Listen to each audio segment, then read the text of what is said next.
Welcome to Luxurious Tales. If you love powerful stories, don't forget to like, share, and comment. Subscribe to Luxurious Tales and turn on the notification bell so you never miss a new tale. Listen closely. The story begins now. The studio lights burned bright, hot enough to make the air feel staged, artificial, and unforgiving. Caleb Rowe sat comfortably behind his sleek desk, wearing the confident grin that had become his signature on late-night television.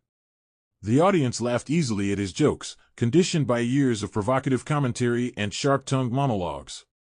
Tonight's show was marketed as playful, unscripted, and honest, but beneath the polished surface was a deliberate calculation. When the conversation shifted toward marriage and personal sacrifice, Caleb leaned forward, voice dropping into a tone that promised scandal. With cameras rolling live, he spoke of Iris not as a partner, but as a convenience, reducing their union to a crude metaphor meant to shock, amuse, and trend. The laughter was immediate, loud, and nationwide. Miles away, Iris Rowe sat alone in their living room, the television casting flickering light across her face. She had been folding laundry, the ordinary rhythm of her evening broken by the sudden shift in Caleb's tone. At first, she assumed she had misheard him, that context would soften the words. It didn't. Each sentence landed heavier than the last, stripping away dignity with surgical precision. Her name was spoken casually, almost carelessly, as if it were a prop rather than a person. Her hand stilled, fabric slipping to the floor as the audience's laughter spilled through the speakers. She felt no immediate tears, no dramatic gasp, only a tightening in her chest, a quiet, chilling awareness that something irreversible had just occurred in front of millions. Back in the studio, Caleb basked in the reaction, mistaking noise for approval and cruelty for charisma. He glanced briefly at the camera, already imagining headlines, viral clips, and the spike in ratings that would follow. In his mind, Iris would be watching, wounded, embarrassed, and small, exactly where he believed her to be most manageable. He expected calls, messages, emotional fallout he could later dismiss or weaponize. What he did not see was Iris reaching for a notepad instead of a phone, writing down timestamps, phrases, and audience reactions with unsettling calm. While the nation laughed and Caleb celebrated, Iris began documenting the moment that would quietly redefine the balance of power between them. Morning arrived without drama, which unsettled Caleb more than anger ever could have. He returned home expecting tension, raised voices, accusations, or at least visible hurt, but Iris moved through the house with the same composed precision she always had. She prepared breakfast, organized the day's tasks, and acknowledged him with a neutral politeness that felt almost professional. There were no questions about the broadcast, no tears, no demands for explanation.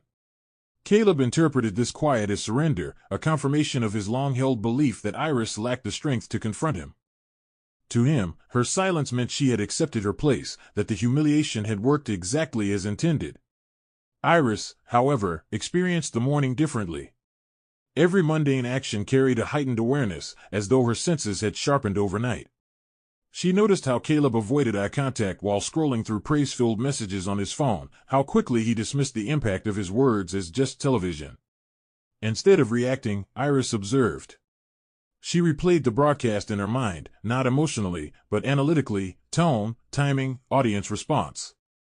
Her calm was not numbness, it was control.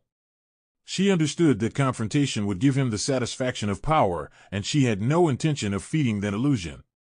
What she was building required patience, not noise. Later that afternoon, Iris met Rhea Collins for coffee, her demeanor unchanged but her focus unmistakably sharper. Rhea sensed the difference immediately, not sadness, but intent. Iris spoke little about the broadcast, instead asking deliberate questions about accountability, contracts, and reputation management. Rhea listened carefully, realizing this was not a woman seeking comfort, but clarity. The silence Iris maintained at home was not denial, it was strategy. And while Caleb mistook restraint for weakness, Rhea recognized it for what it truly was, the first quiet step of a woman who had stopped reacting and started preparing. Caleb Rowe's ascent into public relevance had never been accidental, nor had it been clean. Long before the studio lights and national laughter, he had learned that controversy traveled faster than talent. His earliest appearances were marked by sharp remarks and calculated provocations, each one carefully engineered to spark outrage just enough to draw attention without consequences. Delilah Moore, already seasoned in navigating volatile personalities, recognized his appetite for risk early and helped shape it into something marketable. Together, they learned which lines could be crossed and which could be blurred, turning public discomfort into currency. Fame, for Caleb, was never about respect, it was about visibility, and he paid for it in small, hidden compromises that accumulated quietly over time. As his audience grew, so did the machinery protecting him. Martin Holloway, watching from the executive floor, understood exactly what Caleb represented, a reliable generator of numbers. Advertisers complained, critics protested, but ratings told a different story. Each scandal was met with a calculated pause, a brief internal review, then renewed support dressed as creative freedom. Leonard Cross handled the legal aftershocks efficiently, resolving complaints before they matured into threats. The system rewarded Caleb's recklessness, reinforcing his belief that consequences were for people without leverage. Every survival hardened him, teaching him that power was not about accountability, but about who could afford to ignore it. What Caleb never considered was the cumulative cost of this ascent. Each dismissed complaint, each silenced voice, each laugh earned at someone else's expense left behind traces, patterns visible only to those trained to notice them. Delilah occasionally hesitated, aware that some damage could not be undone with contracts and statements, but survival always won. Caleb mistook endurance for invincibility, convinced that the same tactics that built his career would protect it forever. He had no idea that the very methods that elevated him were quietly shaping the conditions for a collapse he would never see coming. Long before cameras dictated their lives, Iris and Caleb's marriage existed in quieter, less performative spaces where ambition was still raw and uncertain. They met during a period when Caleb's career was unstable, when rejection letters and canceled opportunities arrived more frequently than praise. Iris became his anchor then, managing practical details he overlooked, budgets, schedules, introductions, never demanding credit, never seeking attention. She believed in shared growth, and the idea that partnership meant absorbing pressure together. What outsiders never saw was how often she stepped aside so his confidence could take center stage, how frequently her own voice softened to preserve his sense of momentum. The marriage, from the beginning, leaned unevenly. As Caleb's visibility increased, the imbalance deepened in subtle ways that were easy to ignore but impossible to deny. Invitations arrived addressed only to him. Decisions were made without consultation, framed later as inevitabilities rather than choices. Iris adapted, convincing herself that patience was temporary and that success required sacrifice. Over time, her role shifted from collaborator to background support, her presence acknowledged only when convenient. Caleb began speaking about their life as if it were a solo journey, rewriting shared struggles into personal triumphs. Iris noticed these revisions, not with bitterness, but with growing clarity. Each omission taught her something about how power reshapes memory. What the public never witnessed was Iris's quiet internal recalibration during these years. She learned how systems rewarded certain behaviors and erased others, how narratives were constructed and protected. While Caleb sharpened his public persona, Iris sharpened her understanding of influence, who held it, how it moved, and what it cost. The marriage that appeared stable from the outside was slowly becoming instructional for her, a case study in imbalance rather than intimacy.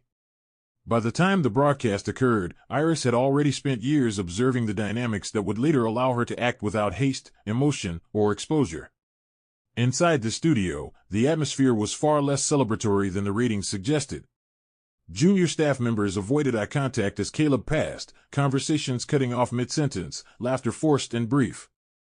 The broadcast from the previous night had left an uncomfortable residue, not because it shocked them, many had grown used to his excesses, but because it crossed an unspoken internal threshold. A few production assistants quietly exchanged messages about how far was too far, while others documented incidents in personal journals they never intended to share. The cracks were subtle, invisible to viewers, but inside the building, discomfort had begun to harden into memory. Leonard Cross moved through these tensions with practiced detachment. As the network's legal shield, he had resolved complaints quietly for years, ensuring nothing ever reached daylight. That morning, however, he noticed an unusual pattern: too many non-disclosure agreements clustered too closely together, all tied to behavior framed as on-air personality. He filed the observation away, not out of moral concern, but professional caution.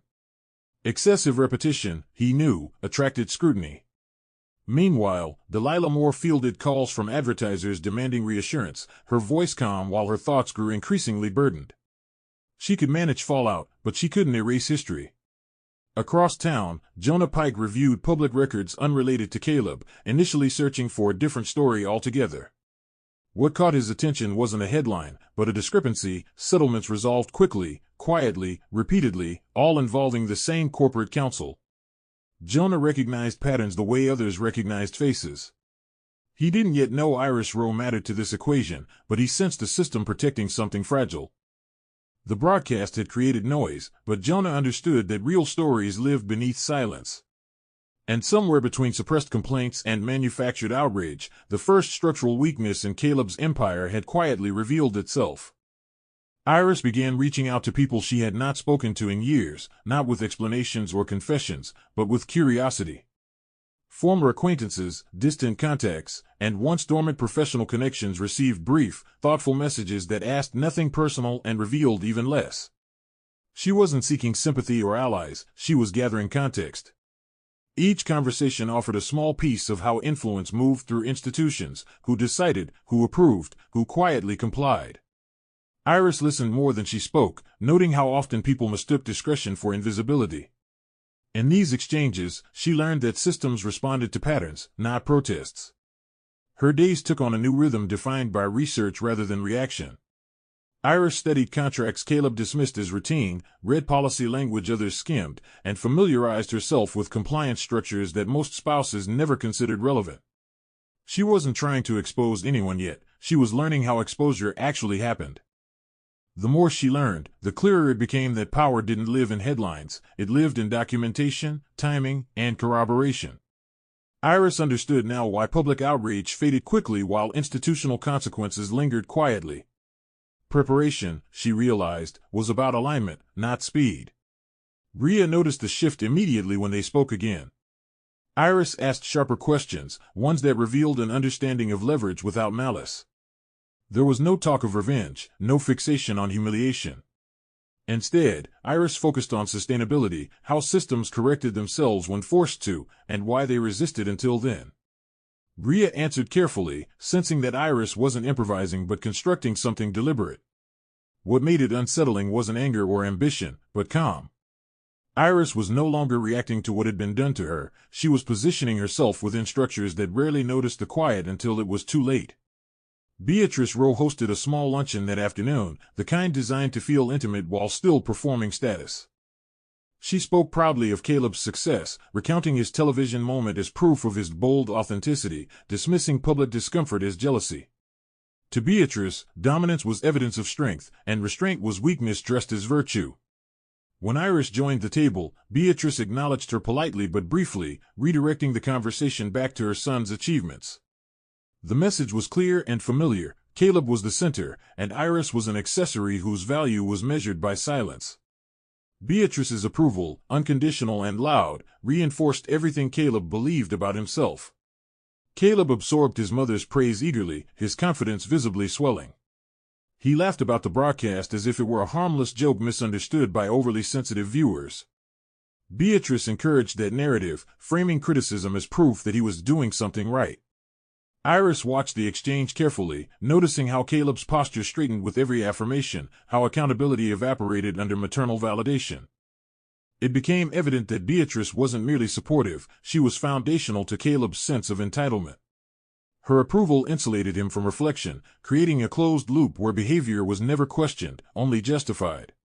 For Iris, the luncheon clarified something essential. This wasn't simply a marriage problem or a fame problem, it was generational reinforcement.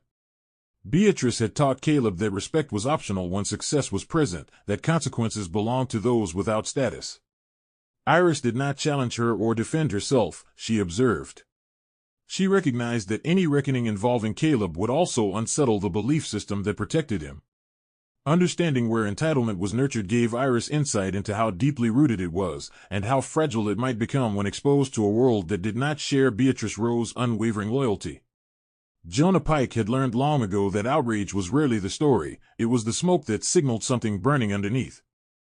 He didn't chase trending clips or viral sound bites, and Caleb Rowe's broadcast, for all its ugliness, initially struck him as ordinary cruelty amplified by a microphone. What caught Jonah's attention instead was the absence that followed. Iris Rowe issued no statement, made no public appearance, and offered no emotional counterpoint for the media cycle to consume. In an ecosystem that thrived on reaction, her silence was statistically abnormal. Jonah began cataloging the timeline, noting how quickly narratives formed without her participation, and how confidently they spoke for her. As Jonah dug deeper, he noticed something else that unsettled him. Past controversies surrounding Caleb followed a familiar arc: provocation, backlash, containment, amnesia. Yet in every instance, there was a missing voice, not only Iris's now, but others before her. Complaints dissolved into settlements, critics vanished from platforms, and insiders changed jobs quietly. Jonah didn't yet connect these threads to a single source, but he recognized a system designed to metabolize dissent efficiently. The broadcast had simply made the machinery louder. Iris's refusal to engage disrupted that rhythm, creating a pause Jonah found narratively suspicious. Stories, he knew, rarely stalled without reason. Rather than reaching out directly, Jonah began observing Iris from a distance, treating her not as a subject but as a variable. He tracked her movements through public records, noting meetings that weren't social and absences that weren't accidental. There was intent in her quiet, a discipline that suggested planning rather than retreat. Jonah understood then that Iris was not hiding, she was waiting. And in his experience, waiting was often the most dangerous phase of any story, because it meant someone was choosing the moment rather than reacting to it. Delilah Moore stayed late at the office long after the studio lights dimmed, surrounded by screens filled with archived footage and internal memos she had avoided for years. She told herself it was routine housekeeping, a necessary review prompted by growing pressure from sponsors and legal teams. But the truth sat heavier in her chest than she cared to admit. As she scrolled through old recordings, she saw patterns she once rationalized away: Caleb's escalating language, moments of cruelty framed as humor, faces in the audience that stiffened before laughter followed. None of it was illegal on its own, but together it formed something dangerous. Delilah realized she wasn't just managing a career anymore, she was managing risk with a memory. What unsettled her most was how easily she had learned to compartmentalize.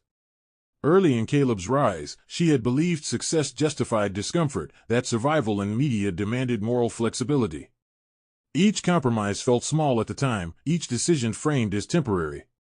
But now, faced with evidence that could irreversibly damage Caleb if released, Delilah felt the weight of cumulative choice. She understood exactly how fragile his empire was beneath the polish, and how much of that fragility rested on her silence. Loyalty had once been easy when rewards were clear. Now it felt like a liability she could no longer fully control. Delilah's hesitation marked a quiet fracture. For the first time, she considered what it would mean to step away, not dramatically, not publicly, but strategically. She knew others were watching, waiting for a signal that the shield around Caleb was weakening. Iris's silence, Jonah's quiet inquiries, Leonard's increasing caution, all of it converged in Delilah's mind. She closed the files without making a decision, but the dilemma remained unresolved. And in systems built on certainty and control, unresolved hesitation often became the most destabilizing force of all. The scandal that surfaced a week later had nothing to do with Iris, which is why Caleb dismissed it with practiced ease. A former sponsor quietly withdrew after discrepancies appeared in promotional disclosures, prompting brief online chatter and a flurry of internal emails.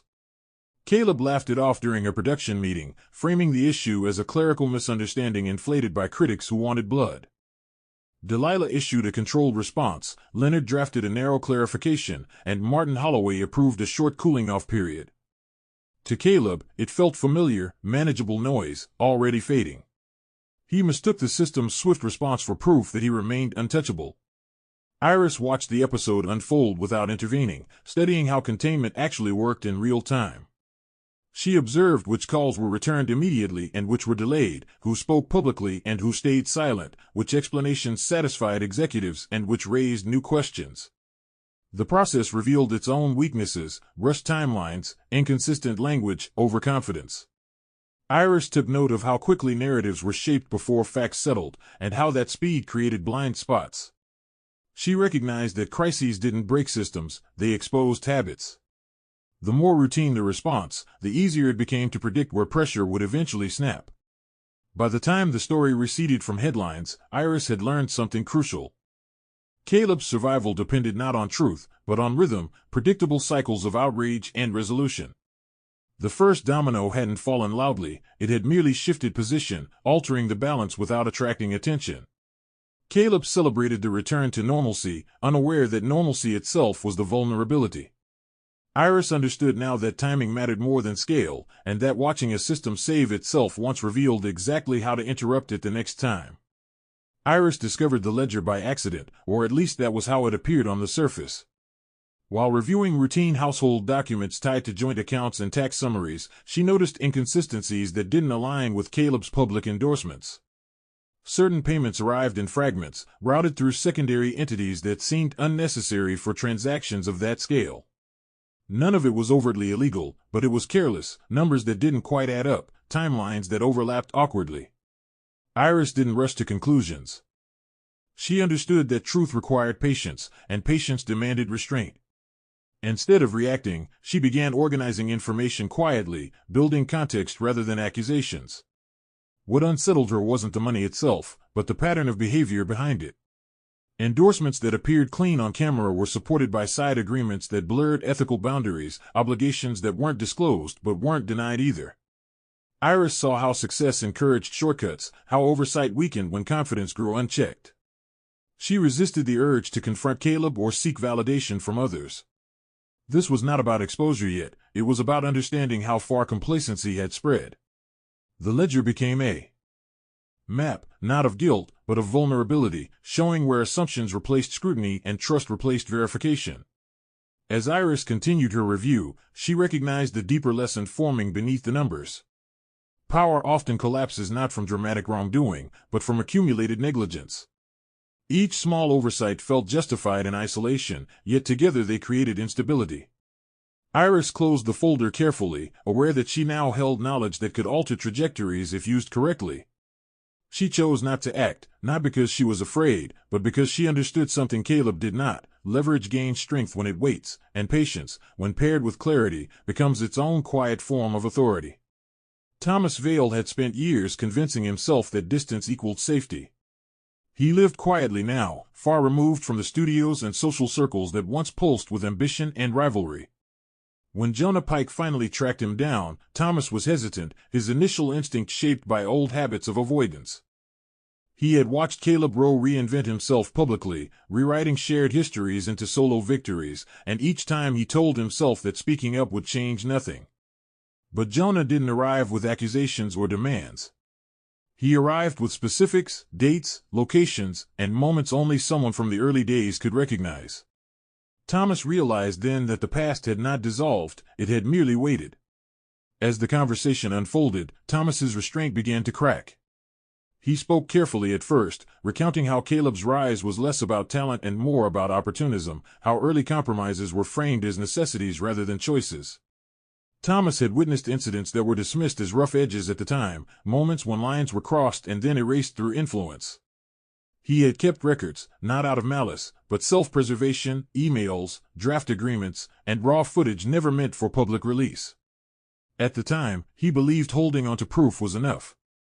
Now, faced with Jonah's methodical questions, he understood that silence had allowed the story to harden without challenge. When Jonah left, Thomas sat alone, weighing the cost of truth against the comfort of obscurity. He knew that what he held could destabilize narratives carefully constructed over years, and that speaking now would invite scrutiny he had long avoided. Yet something had shifted. Iris's quiet presence in the public conversation, or lack thereof, had changed the equation. Thomas sensed that the story was no longer about exposing a man, but about correcting a record that had grown dangerously distorted. For the first time in years, he considered that withholding truth might be the greater risk. The second broadcast was louder, sharper, and deliberately provocative, crafted to drown out the murmurs that had begun circulating behind the scenes. Caleb leaned into controversy with renewed confidence, mocking the idea of accountability as if it were an inconvenience invented by people who feared honesty. He joked about public outrage, framed criticism as obsession, and positioned himself as untouchable by virtue of transparency. The audience responded exactly as expected: laughter, applause, trending clips within minutes. Ratings surged, validating Caleb's belief that escalation was always the answer. What he failed to notice was how tightly executives watched the monitors, not with pride, but with unease. Behind the glass, Martin Holloway remained expressionless, his attention divided between live metrics and internal messages flashing across his tablet. Advertisers were no longer amused, they were nervous. The broadcast crossed into territory that invited regulatory scrutiny, not because of what was said, but because of how confidently it dismissed oversight. Leonard Cross flagged language that could be interpreted as defiance rather than performance, a subtle but dangerous shift. Delilah felt it too, the tone had changed. This wasn't calculated controversy anymore, it was recklessness fueled by overconfidence. The room that once celebrated Caleb's boldness now held its breath, aware that spectacle without restraint attracted the wrong kind of attention. At home, Iris watched the broadcast with the same composure she had shown since the first humiliation, but her focus had sharpened further. She noticed the inconsistencies in Caleb's messaging, the way his bravado slipped into carelessness. This time, she didn't take notes for herself alone. She cross-referenced statements with timelines she already understood, recognizing how public defiance often accelerated private consequences. Caleb believed he was winning by being louder. Iris recognized the moment for what it was, a miscalculation. The second broadcast wasn't a triumph, it was a signal, one that would ripple quietly through systems already under strain. The confrontation came late at night, stripped of cameras, applause, and performative confidence. Caleb cornered Iris in the quiet of their home, his tone low and controlled, the way it became when he wanted to intimidate without witnesses. He spoke not as a husband, but as someone convinced of his dominance, reminding her, explicitly, of his reach, his allies, and the consequences of disloyalty. He framed her silence as dangerous, warned her against misunderstanding her position, and implied that stability depended on her continued restraint. It was not a shouted threat, but a deliberate one, delivered with the certainty of someone who believed power insulated him from consequence. Iris listened without interruption, her expression neutral, her posture relaxed in a way that unsettled Caleb more than resistance would have. She did not raise her voice, did not challenge his assumptions, and did not deny anything he accused her of considering. Instead, she focused on precision, remembering the exact phrasing, the sequence of implications, the confidence with which he spoke. She understood instinctively that recording devices were unnecessary. Memory, when sharpened by intent, could be just as powerful. Caleb mistook her composure for compliance, interpreting her silence as capitulation rather than calculation. When he finally left the room, convinced he had reasserted control, Iris remained where she was, replaying the exchange with methodical clarity. The line had been crossed, not because of the threat itself, but because of the certainty behind it. Caleb believed he could speak without consequence, that privacy erased accountability. Iris knew better. This moment didn't provoke fear or anger, it crystallized purpose. She understood now that the collapse she was preparing for would not be accidental or abstract, it would be necessary, precise, and rooted in the very confidence that had allowed Caleb to believe he could say anything, anywhere, without it ever returning to him. Martin Holloway initiated the internal audit quietly, without announcements or warnings, framing it as a routine safeguard rather than a targeted investigation. Years in broadcast leadership had taught him that the most effective corrections happened under the guise of procedure. On paper, the audit focused on compliance structures, sponsorship disclosures, and risk exposure. In practice, it began tracing patterns that had long been ignored because they were profitable. Departments were asked for documentation they hadn't organized in years. Timelines were compared. Language was scrutinized. What emerged was not a single violation, but a network of tolerated behavior that suddenly looked indefensible when placed under neutral light. Leonard Cross felt the shift immediately. Files that once moved swiftly through legal review now stalled under additional questions. Agreements he had approved years earlier resurfaced, re-examined by compliance teams no longer satisfied with precedent. Leonard realized containment was no longer about protecting one client, it was about protecting the institution from itself. The strategies that once buried problems now highlighted them, revealing how much risk had accumulated unchecked. He understood then that the system was no longer aligned around Caleb, it was recalibrating around survival. And when systems prioritize survival, loyalty becomes negotiable. Iris followed the audit's progress from a distance, never inserting herself, never accelerating the process. She recognized the elegance of what was happening. The system was correcting itself using its own rules. No accusations were needed, no dramatic exposure required. The mechanisms Caleb trusted were now examining the assumptions that had protected him. Iris felt no triumph, only confirmation. Power, she had learned, rarely fell because someone pushed it. More often, it collapsed because it finally turned inward and recognized the weight of everything it had been carrying. Jonah Pike pieced the connections together slowly, not through leaks or confessions, but through absence. Documents appeared where they hadn't before, timelines aligned without explanation, and sources who once deflected now answered narrowly, as if guided by an invisible hand. What unsettled him most was that none of it could be traced back to Iris directly. There were no emails, no recorded interviews, no overt exchanges. Yet the information arriving at multiple points, compliance desks, legal inquiries, third-party reviewers, was consistent, verifiable, and impeccably timed. Jonah realized the story wasn't being pushed, it was being positioned. As he traced the flow of data, Jonah recognized the sophistication of the approach.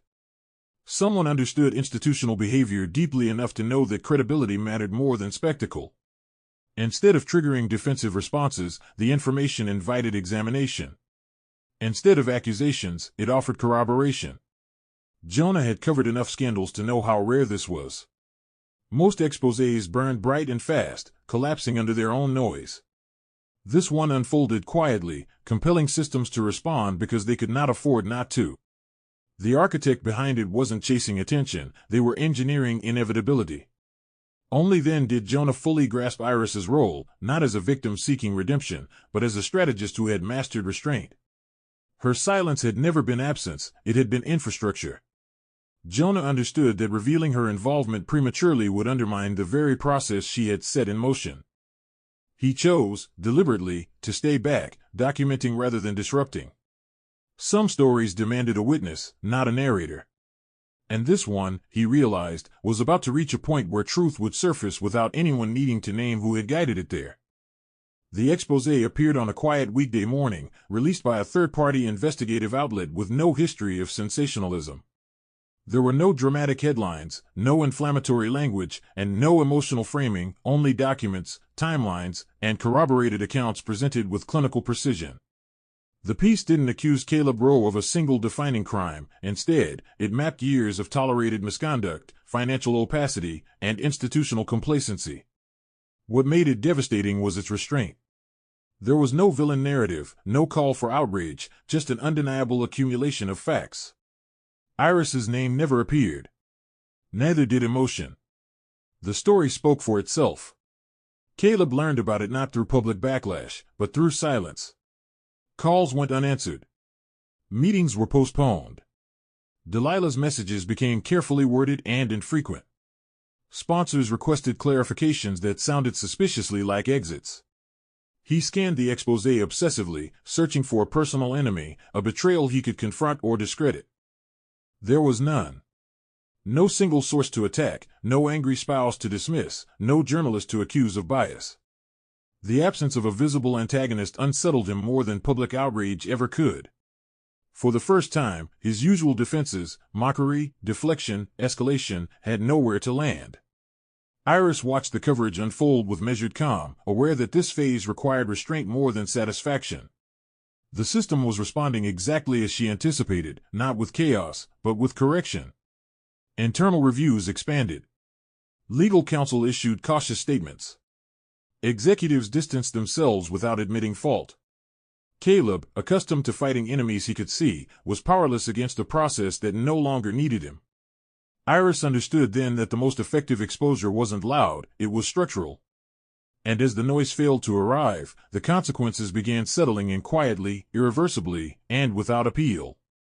The collapse did not arrive with shouting or headlines, it unfolded through a series of quiet withdrawals that left Caleb increasingly isolated. Sponsors announced strategic realignments, networks cited ongoing reviews, and invitations that once filled his calendar vanished without explanation. Delilah submitted her resignation in a brief, carefully worded message that expressed gratitude but offered no defense. Beatrice Rowe stopped calling, retreating into silence when public admiration turned uncertain. The protection Caleb had relied on for years dissolved not through confrontation, but through distance, leaving him surrounded by echoes of authority that no longer responded. Inside the network, decisions were made with clinical efficiency. Contracts were paused pending review, segments reassigned, and legal safeguards activated, not to protect Caleb, but to contain damage. Leonard Cross withdrew as counsel, citing conflict risks he could no longer mitigate. Martin Holloway approved restructuring measures that quietly removed Caleb from key programming, framing it as temporary while ensuring it was effectively permanent. Caleb attended meetings where familiar faces avoided commitment, their language cautious and procedural. Power, he realized too late, was never personal, it was conditional. And the conditions had changed without asking his permission. Iris observed the unraveling without celebration, grounded in the understanding that collapse was not an ending but a correction. She did not intervene, did not claim credit, and did not seek validation. Her composure unsettled Caleb more than loss itself. He searched her face for triumph or cruelty and found neither. What replaced his empire was not vengeance, but absence, a void created by his own overconfidence. Iris recognized the moment for what it was, the consequence of systems finally reflecting the behavior they had once rewarded. The downfall was complete, not because she destroyed him, but because she allowed truth to stand unopposed. The meeting took place in a neutral space, chosen for its lack of symbolism, a quiet conference room neither of them owned, where power couldn't lean on familiarity. Caleb arrived first, visibly altered by weeks of erosion. The confidence that once filled rooms now appeared strained, replaced by defensive composure and restless movement. When Iris entered, she did not acknowledge the tension overtly. She sat opposite him, calm and precise, carrying no documents, no devices, no visible evidence. Caleb began speaking quickly, blaming systems, disloyal allies, and faceless enemies. Iris let him finish, understanding that explanations often reveal more than silence ever could. When Iris finally spoke, her voice was steady, unhurried, and stripped of accusation. She did not recount her pain or demand remorse. Instead, she outlined the sequence, how she observed patterns, identified leverage, respected process, and allowed systems to function as designed. She explained that she never needed to expose him directly because exposure without ownership invites dismissal. What mattered was alignment, truth placed where it could not be ignored. Caleb listened, stunned, as realization set in. There had been no dramatic betrayal, no single act of revenge, only patience applied with clarity. The humiliation he intended to inflict had been returned as consequence, not retaliation. Caleb's understanding arrived too late to alter anything. He saw then that his greatest mistake was not the broadcast itself, but the certainty that Iris was incapable of strategy. He had confused restraint with fear, silence with submission. Iris did not ask for forgiveness or offer reconciliation. She closed the conversation by stating something simple and irrevocable: dignity doesn't shout, and accountability doesn't ask permission. As she left the room, Caleb remained seated, confronted not by anger, but by the unmistakable clarity that his downfall had been built from the very assumptions he never questioned. Caleb Rowe's life settled into a version of quiet he had never prepared for. Without cameras, scripts, or audiences, time stretched differently, forcing reflection rather than reaction. He faced inquiries, evaluations, and a public reputation permanently altered, not through spectacle, but through record. The absence of attention felt heavier than criticism ever had. For the first time, he encountered consequences that could not be debated away or reframed as entertainment. The world moved forward without him, indifferent to explanations. What remained was accountability, slow and unyielding, demanding humility he had never learned to practice. Iris stepped into a life defined not by escape, but by intention. She rebuilt her days around clarity and purpose, choosing environments that respected substance over performance. Relationships shifted, some fell away, others deepened, but each was grounded in mutual recognition rather than imbalance. Iris carried forward the lessons earned through restraint, that dignity is a discipline, that patience can be power, and that silence, when chosen deliberately, reshapes outcomes. She did not define herself by what she survived, but by what she refused to become.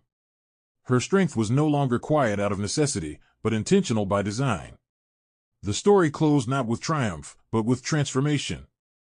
Caleb's downfall served as a cautionary lesson about arrogance unchecked and systems abused, while Iris's rise illustrated a different truth, that empowerment does not require noise, and justice does not always announce itself. In the space where humiliation once lived, purpose took root. The ending was not about revenge or vindication, but renewal. New beginnings arrived not as sudden rewards, but as earned outcomes, reminding anyone who watched closely that the most lasting victories are built with patience, integrity, and unwavering self-respect. Thank you for listening to Luxurious Tales. If this tale moved you, share it with someone, leave a comment, and let us know what you felt. Don't forget to like, subscribe, and turn on the notification bell so you never miss a new story. Until next time.